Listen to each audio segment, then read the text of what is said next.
kopya ng tipan ni God, ang mga bagay na kanyang sinalita sa kanyang mga anak nang siya 125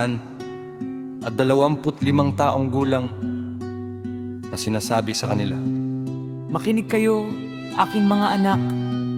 Ako ang ika9 na anak, ipinanganak kay Jacob, at ako'y magiting sa pag-aalaga ng mga kawan. kaya't ako ang nagbabantay sa kawan sa gabi, at sa tuwing dumarating ang leon o ang lobo o anumang mabangis na hayop sa kulungan, akin hinahabol ito. At pagkabot ko ay hinahawakan ko ang paa nito at inihahagis ko ito ng may layong 1 hagis ng bato, at sa gayon ko ito pinapatay.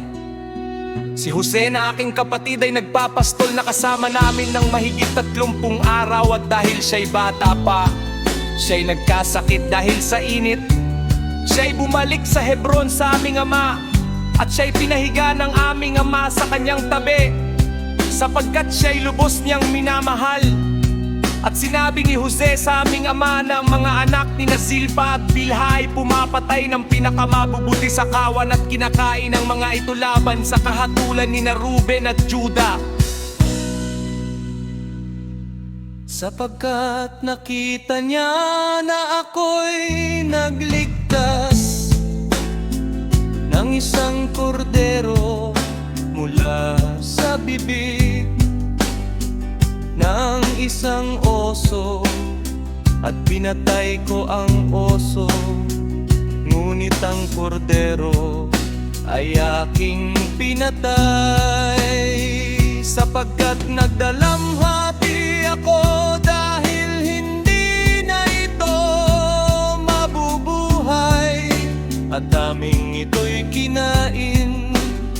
At dahil sa bagay na ito, ako'y nagalit kay Jose, hanggang sa araw na siya'y ipagbili.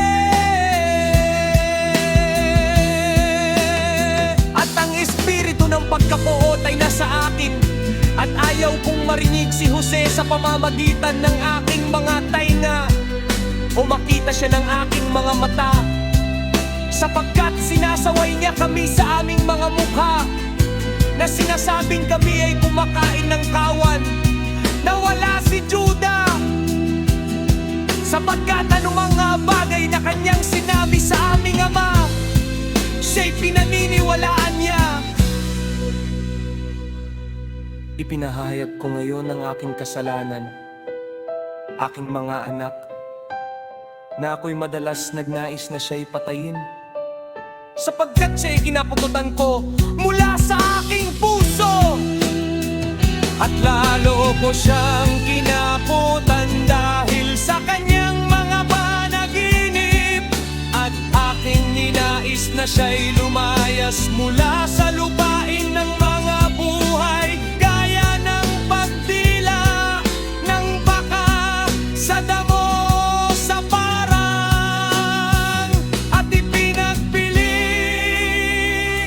Siya ni Juda ng lihim sa mga Ismaelita.